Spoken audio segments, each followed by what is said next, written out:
नहीं बा, चाहे दिन रात गावा, चाहे 2-4 महीना गावा, चाहे साल भर गावत रहिया, चाहे 5 मिनट में कैले, लेकिन माई के महिमाई हो रहा है।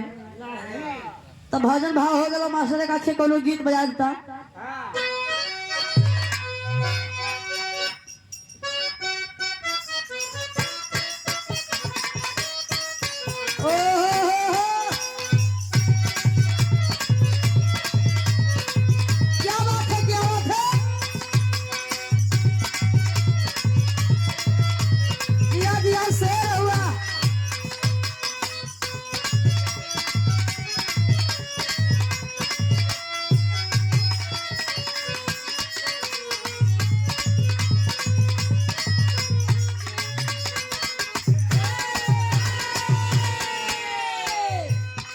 मास्टर साहब हमारा गीत बजा रहे। आजकल तमाम गीत बा, तमाम धुन बा, बतावे की जरूरत नहीं बा।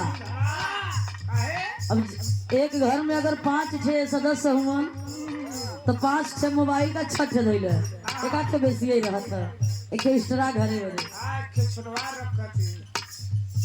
ए भैया।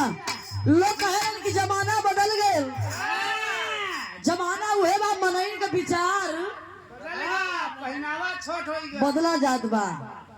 पहले के दाना, पहले के खाना, पहले के जमाना कुछ और रहल, अब कुछ चेंज हो गल। पहले के दाना का रहल जानत हुआ, बताओ भैया।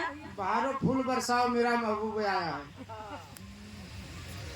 गाना क्या बात है।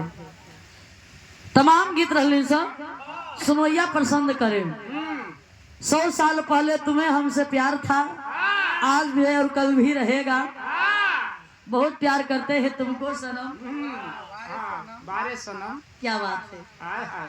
अब पहले के दाना रहल, भैया डीजे बजत रहल, ढोड़ी के चटबर आजा बुखार नहीं आए, सुनत रहा। हाँ हो का करवा कुल धुन ऐसा आवत है कि गौयन के नाम लेवे में एक बार सोचे के पड़ेला कि गौया कैसे मंच पर बोला है जिल्ला। तो का करवा भैया, जैसन वैसे बात हो कि ऐसा ऐसा गीत आवत बा, लोग चॉइस ना कर दे तो कहाँ से आवे। जितना अश्लील गीत बा वैसे का कहने लोग सुनबो करत कैसे को बजत रहा धक्कर धक्कर, तब वही पर कितना जने नाचे हुई हैं, वही गाना पर। अरे झगड़ा हो जाता है, खमई नाचे दे ज्यादा धुन भी छोड़ा कुल सबके जाना था। बजा रहा काल मास्टर का बजला भैया कहूँ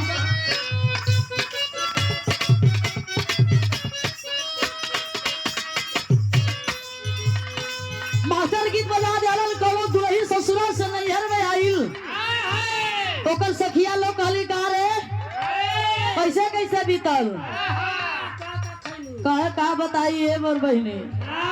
घर द्वार लड़का लड़का नहीं, घर द्वार हमार सास ससुर जेठान जेठऊ सब के बढ़िया है। जौन हमार दुल्हा है ना, जौन पोपो है, जौन हमार दुल्हा हुआ हमारे रजहू, और नहीं का नहीं ठीक है। कहे का करे ना, कहे सुना बतावत है, वह बतावत या मेहर हुआ का बतावत।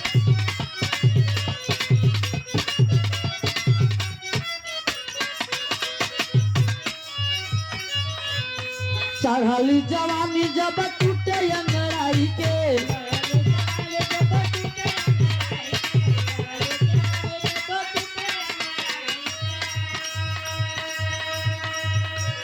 चढ़ली जवानी जब टूटे अंगड़ाई के, सजनवा भजनवा गावेला रघुराई के।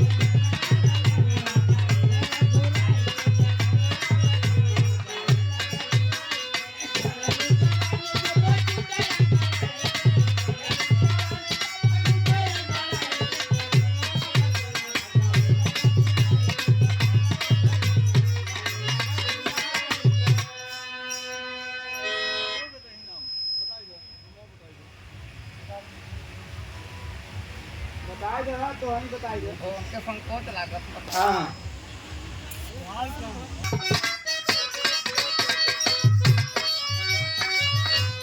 चढ़ली जवानी जब टूटे अंगड़ाई के,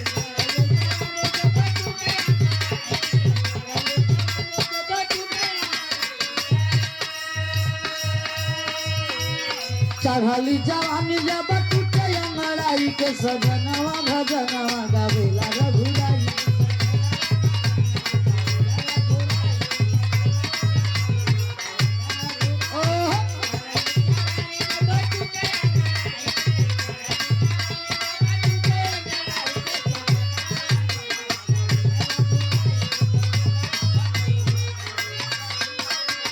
एक लाइन और कहे जब जब बेदिया छुई पढ़ाई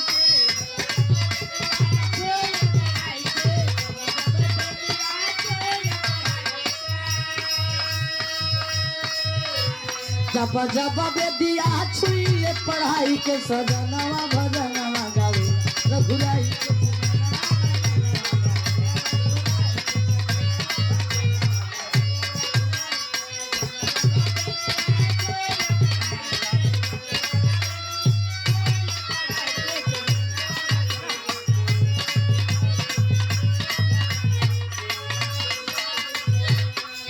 तमाम धूम बा तमाम गीत बा गोरिया गावेला भैया मास्टर बजाओ फोन का